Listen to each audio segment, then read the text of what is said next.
Welcome. We are so excited to present to you CARE's 4-part Antiracist Educator web series. In order to reach our goal of an anti-racist educator in every classroom, we need to be able to talk. So we invited 16 different educators from around the country to discuss what it means to be an anti-racist educator. Our hope is that you will be inspired to have similar conversations in your own communities. We even created discussion guides to help. Let's get started.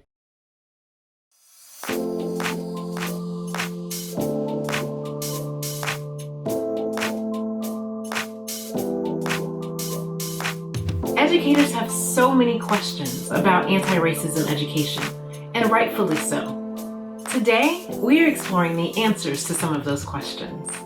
I appreciate our 4 guests so much.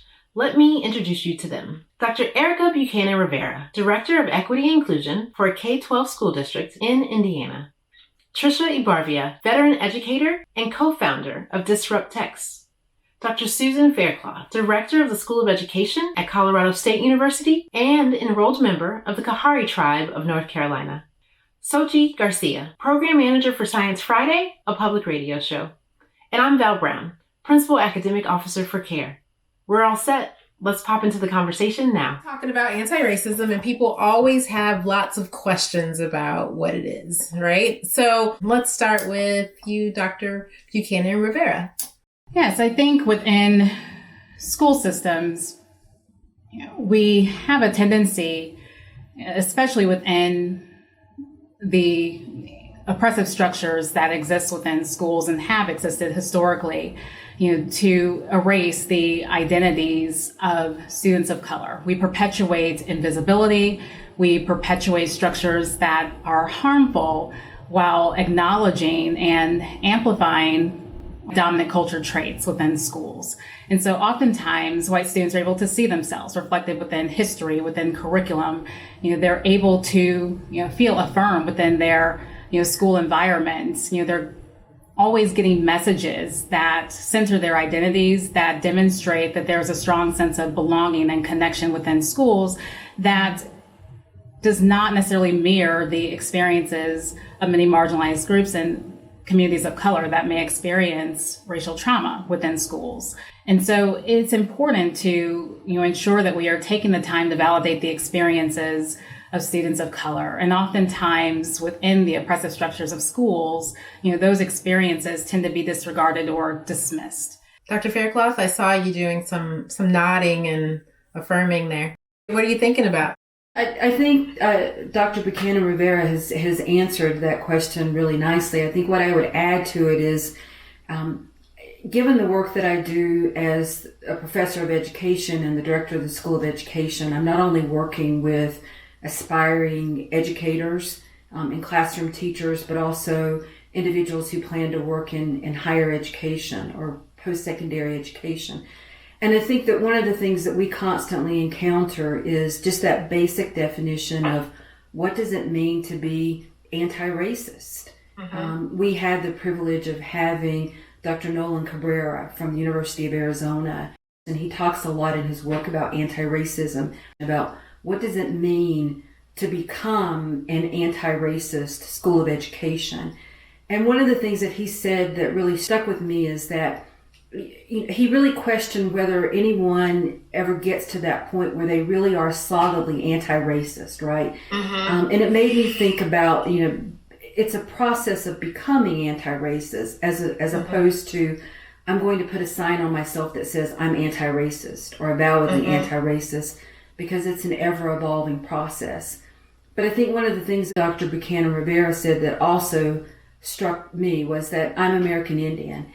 And as an American Indian and as the parent of an American Indian child, my daughter is in the 5th grade, we really grapple with this notion of, are we people of color? Mm-hmm. Are we members of historically marginalized groups? Where do we fit into this whole notion of racism or anti-racism? And I think that's an important point because we certainly are a group of people who have experienced historical and historic marginalization, oppression, discrimination, all kinds of isms, but we also have a unique socio-political and historical relationship with the government, and with this land. And so for us, I think it becomes even more complicated when we try to unpack what does it mean to be or to become anti-racist. You know, what does that mean for us? Does that make sense? I mean, it makes a lot of sense. It makes a lot of sense.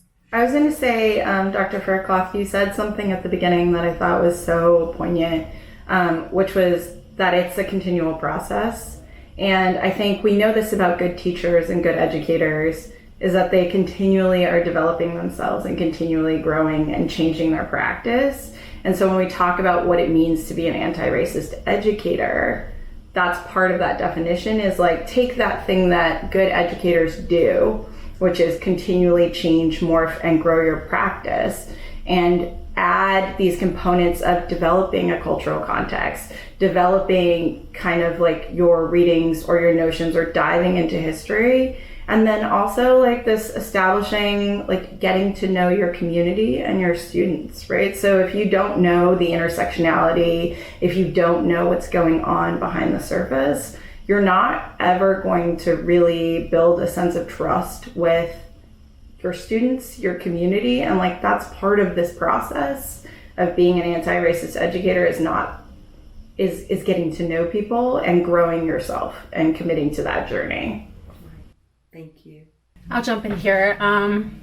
When I think about the definition of anti-racism and being an educator and a classroom teacher right now for the last 20 years, I did not think I would spend my 20th year teaching in a pandemic, but here I am. I think about the barriers to becoming an anti-racist educator, and I think about that idea of becoming and on your way. And I think the moment you think that you've arrived at this place and you can put a sticker on your door that says anti-racist educator here, that's a danger, right? And I know that I'm constantly learning to approach this work through a stance of humility. I think that's really incredibly critical for educators in general, I think. I know many teachers who are wonderful teachers, but who don't feel comfortable sharing or being vulnerable and admitting that they don't know the answer. I gave that up a while ago, but I remember in my earliest years of teaching, you know, if a student asked a question that I didn't know the answer to, it made me feel uncomfortable, and I would, you know, try to become the expert because I felt like that was my job and that's what it meant to be professional. So it's only later that I realized, you know, I can actually answer students honestly and say, you know, I'm not sure. And I think for teachers to be anti-racist educators requires a disposition of humility, a disposition of vulnerability, a way of modeling what it means to also be someone who's been socialized in a racist system, and how you can show students the way forward in modeling what that looks like. If I could add to that, I mean, I think that one of the things that I've really had to learn, you know, as an educational leader and as the director of a school of education, is to allow myself to be vulnerable. And I think as an American Indian woman, a first-generation college graduate, being in the academic space, which oftentimes feels so foreign to me, that, you know, I've grown accustomed to not allowing myself to be vulnerable because it becomes a very risky place or space or state of being. And so during the last 3 years that I've been the director of the School of Education, I have really had to open up myself to being vulnerable, to making mistakes, to being able, to allowing myself to make mistakes and to make those mistakes in public. And to allow my faculty and staff and students to see that process. Because I think, you know, we just talked about these are learning opportunities when we're vulnerable as teachers. They're learning opportunities for our students, but I would also argue they're learning opportunities for other faculty and staff to see us grappling with these issues. Because I think sometimes, and this is not unique to me, but I think that, you know, when I was hired as the director of the School of Education, I made it very clear about what my stance was around diversity, equity, inclusion, and justice. But I also tried to make it clear that I'm all of that and more, right? There's other things that I do. But I think that people automatically assume that because there's a brown woman in a leadership position, she will always get it right when it comes to diversity, equity, inclusion, to anti-racist education. And I make mistakes. every day. And I have to own up to those mistakes and try again. And so I really like that notion of being real and being vulnerable, taking risk, and allowing ourselves to make mistakes in public, and using those mistakes as opportunities for others to learn from it. And I don't mean certainly that we should sit in those mistakes, right? Sit and marinate and get comfortable. But I think we can show people the course corrections that we make and the process that's entailed in that. I was going to say, I love two things that Dr. Faircloth and Tricia that you mentioned, because I love this idea of vulnerability. And I also just want to add to that, you talked about this idea of power dynamics in the classroom a little bit. And like, one of the things about being anti-racist, especially if you're a white educator working with students from marginalized communities, the power dynamics in your classroom have to shift. And students are not vessels. We've talked about this a lot. They're not there to be filled. They have experiences. They have things that they have explorations. They have journeys to go on. You are a facilitator in that journey. And so really reframing how we approach the power dynamics in our classrooms are really important. And that was a really hard lesson for me as a teacher. So it took me a long time to say, I don't know, similar. It took me a long time to realize, like, well, why am I doing fact-based education instead of generating knowledge?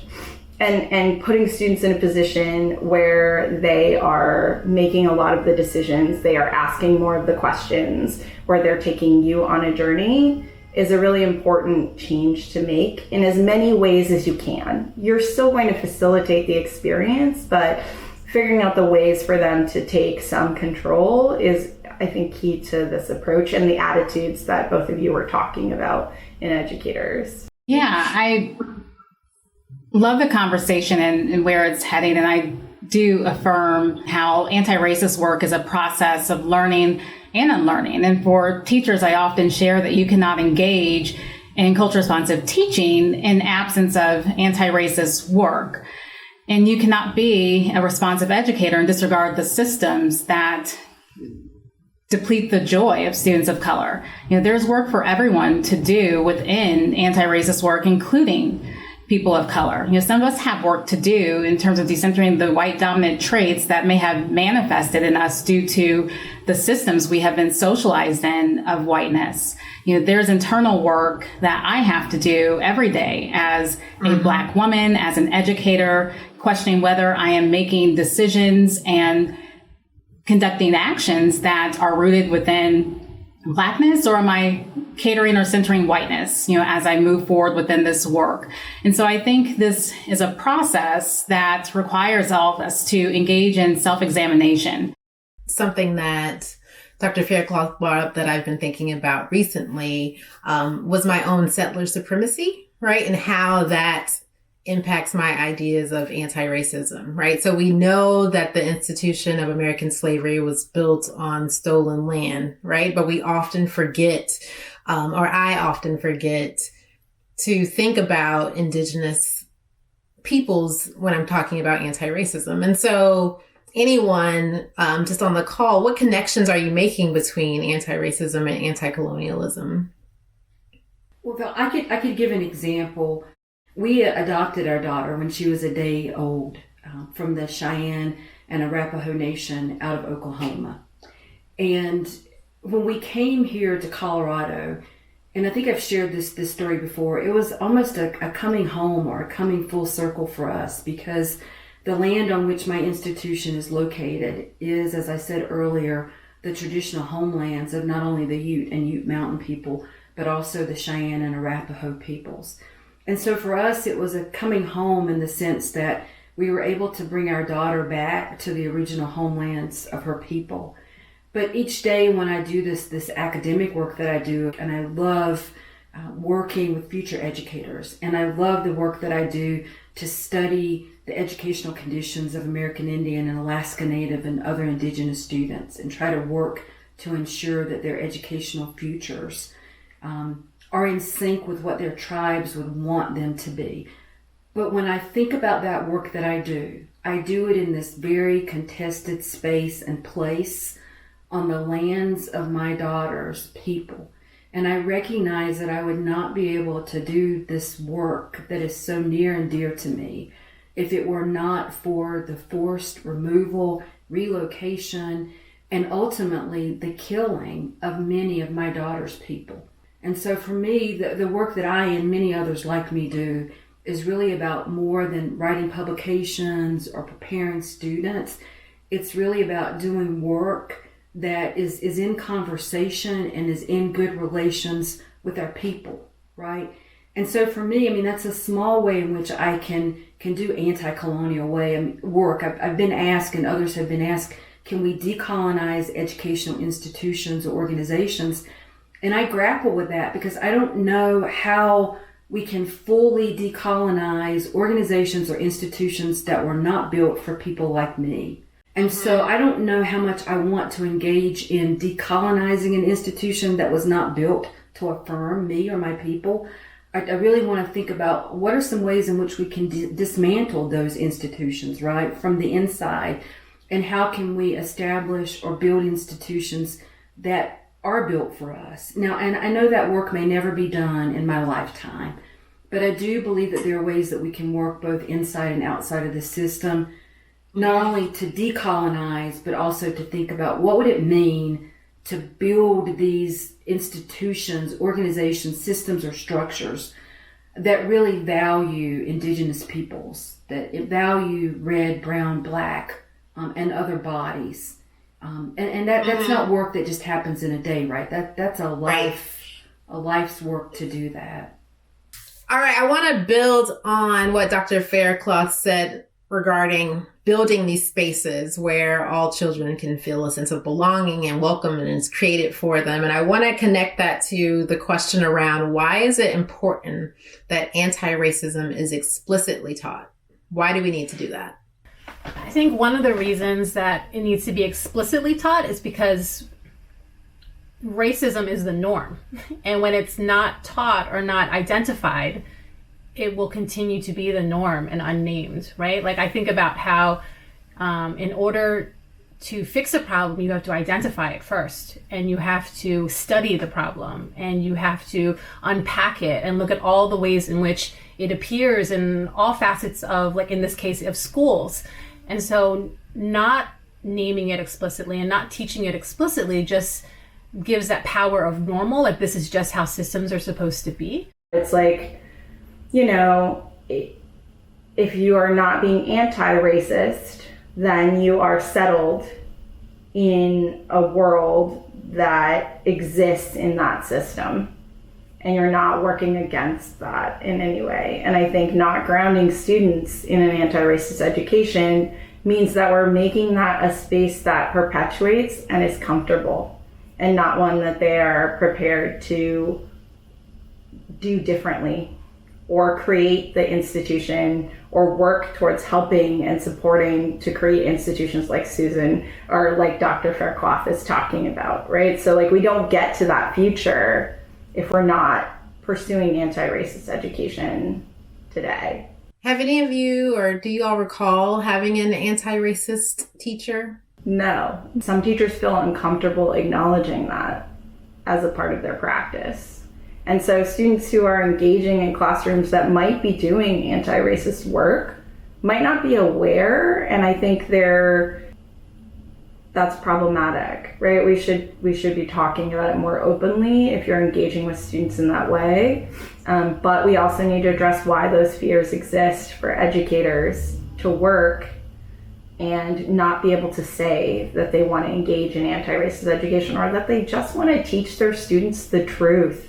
That brings up a question that many people have about the political nature of anti-racist education. So what do we say to educators who ask, isn't this political? And that real fear about being public as an anti-racist educator. That question or that fear assumes that what we're doing isn't already political.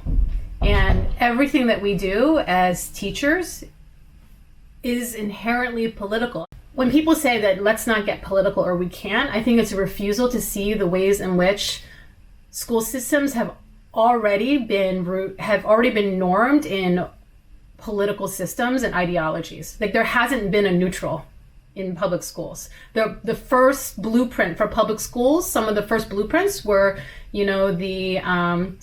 the residential schools by the Bureau of Indian Affairs, and whose sole purpose and express purpose was to assimilate the native population. And that's the legacy of public schooling in the United States that we are still continuing to enact. So the question becomes, what will we then stand for, is the question. And how can we build a system around what we can stand for? I would agree with that. And I appreciate you so much bringing up the point of, the history of Indian education. And I agree that I think everything we do in education is inherently political. If you go back to the very start of public education for American Indian children and youth, and you think about the work of Colonel Richard Henry Pratt and the Carlisle Indian Industrial School in Pennsylvania, his motto was, "Kill the Indian to save the man." And that was the federal Indian education policy that permeated the education of American Indian and to some extent Alaska Native students from the late 1800s into the 1900s. And more than 100 years later, we're still recovering, right, and healing from the vestiges of that policy and that practice. And so I think you can go no further than that to see that it's a political act. I agree with the sentiments. I mean, education at its core is political. The choice to be neutral is political, and what is taught is typically shaped by social, political, and historical context. And I often unpack that statement more too. Is the person who is posing that question truly asking, whether or not it's political, or are they trying to ask that question as a means to opt out of a critical conversation about race? And usually that comes up. I don't want to have the conversation because of fear, because of backlash from particular communities if I begin to embark upon this anti-racist journey within my classroom. And so I think a part of that is also helping people to understand the importance of courage over comfort, and making sure that, we're working on leaning into our values and speaking our truth about what has happened historically within our country that has led to these oppressive structures, and helping our students to combat it and be a part of the change. And that cannot happen if we avoid those critical conversations about race, and if we avoid developing a critical consciousness within our students to navigate these conversations and discussions within the classroom environment. And so I often feel like that question is a ploy to opt out of a race-based dialogue. Another question that often comes up is, if my students are all one race, right? How important is this conversation, or how do we even engage in this conversation? And so what does it look like when you do have racially isolated communities and you're having conversations about anti-racism? I mean, I would just like to say, they're not removed from the historical context of the place where they live, right? So that's a big piece of it, is that even though they may currently be racially isolated, there's a lot of history behind the creation of that community. There's a lot of history behind where that land used to lie and who used to live on it. And so even when we live in these areas that might seem monolithic, the history of that area is not. And we also are preparing our students to leave us and hopefully go out in the world and do this work or change minds or be future leaders. And so it is important, whatever the context, that they have a grounding in this type of education. I think about my own daughter. We've moved her around the country, and she's never been in a school where there have been more than 2 American Indian students in her entire 5 or 6 years of schooling, which is sad in some ways that she's not had that experience. But I recall when we were in elementary school, she was in 1st grade, and the one time of the year that we talk about American Indians tends to be around Thanksgiving in the month of November. And so the children were going to dress up and pretend to be Indians with the brown paper bags and paper feathers. And we talked to the school principal about it. And her response to us was, well, your daughter can just stay home on the day that we're doing those activities and opt out of it. And I had to explain to her, and my husband had to explain to her, no, that's not an acceptable response. And it's not just about our daughter, but it's about the lessons that all the other students are learning about what it means to be American Indian, the misrepresentation.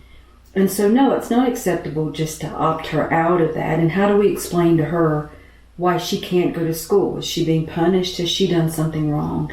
And so I do think for me it's critically important that those that students and teachers from other groups, white teachers, white students, white parents, learn these lessons, because they're going to be interacting with us, and the lessons that they learn in the classroom are going to be carried on into their lives outside of the classroom. And so I want all teachers to be anti-racist, or to work on becoming anti-racist. I want all students and all parents, regardless of what your race is or your ethnic background, to work on becoming anti-racist. And I think it's a real cop-out to say, well, we don't have a student of color in our classroom, so we don't have to pay attention to this. Or you can keep your child at home. No, my child has a right to be in that classroom and a right to be educated in a way that acknowledges and respects and values who she is as a Native person, as a brown person, as a black person, as a red person. And opting her out of that is not an option.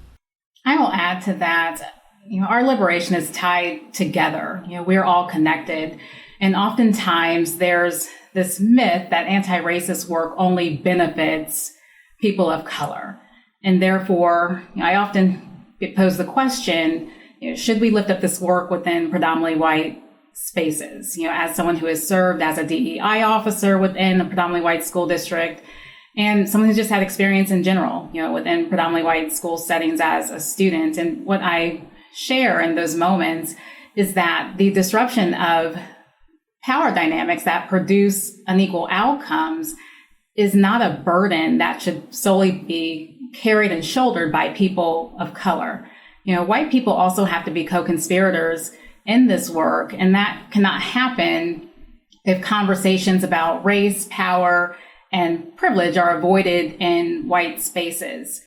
And white children need to know the truth about history so they don't construct their identities based on lies and form racist ideologies from the tropes and the stereotypes that are prevalent in a country that has such a strong disregard for the lives of communities of color, and also a country that has yet to reckon with the systemic nature of racism. And we know that once these ideologies, develop within students, they act upon it. And so we do have to have these critical conversations. This work is for everyone, and no one should be shielded, from these conversations. I'm thinking about Charlottesville a few years ago, and I remember seeing the images of the young white men who were carrying their torches, and that was a lack of critical consciousness developed in schools.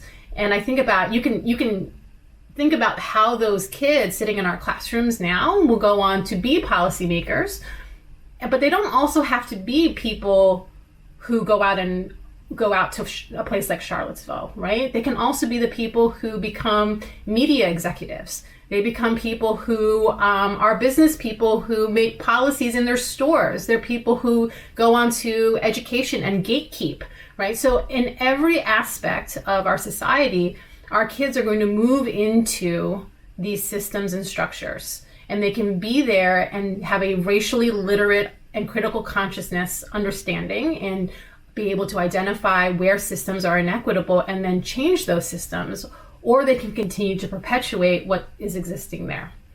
Thank you all. We're close to wrapping, but I want to make sure that we have an opportunity to say anything that you all just really wanted to say that I didn't ask a question about. What I am leaving with, and what I hope others leave with and watching, is that there are, there's lots of things that we're still grappling with as educators. Our own response, our own learning, it is constant, it is changing. We are constantly trying to get better. And oftentimes I think people want check boxes, but that's not how this works. I really want to to underscore the importance of those partnerships between schools and classroom teachers and educators and parents and communities and universities and colleges, because I don't think that this work should be done or can be done in isolation. But we really have to step up our game and interrogate the way in which we're preparing and supporting educators. This is going to seem very obvious, but there was a moment where I was doing a lot of this. I felt like doing a lot of this anti-racist work as a teacher. And then I thought, what am I doing in my home with my own children? What kind of conversations am I having with my own kids? How am I showing up as a parent in this community? And so I think a lot about myself, and I would say to educators to think about the multiple roles and spaces you occupy as individuals and as members of communities, plural, and how can you move in those spaces in ways that move the system and disrupt it, even in a little bit, so it tips towards equity and it tips towards anti-racism. I think it's important to reiterate that this work is not an add-on. It should be a part of the culture that we are creating in efforts to make an identity-affirming space. And this work is for everyone. We all have work to do. We all have self-work to do. And it needs to be coupled with the systems work, where we are looking at the structures that need to be dismantled. And as a mother to a Black daughter, a Black Latinx daughter, I cannot have her see a world where liberation doesn't exist for her. And so this work is imperative because lives depend on it. I just wanted to add that it may sound intimidating as an educator, all of this. It is about that journey that everyone discussed. And it's about this idea of like, what's the step you're going to take next? What's the thing you're going to do next? And maybe it's like incorporating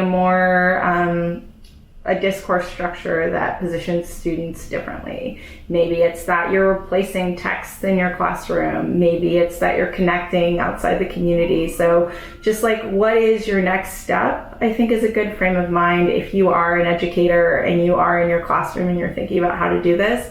And another good place, and Val, I know you talk about this a lot, is finding community and other educators who can sort of support you in thinking about the work. So just thinking about like, what's your next step forward and what's your journey for growth going forward. I want to thank today's guests for their brilliance and their honesty. As they shared, becoming an anti-racist educator will require ongoing self-reflection and explicit learning opportunities for our students. We can do it. Thanks for joining us.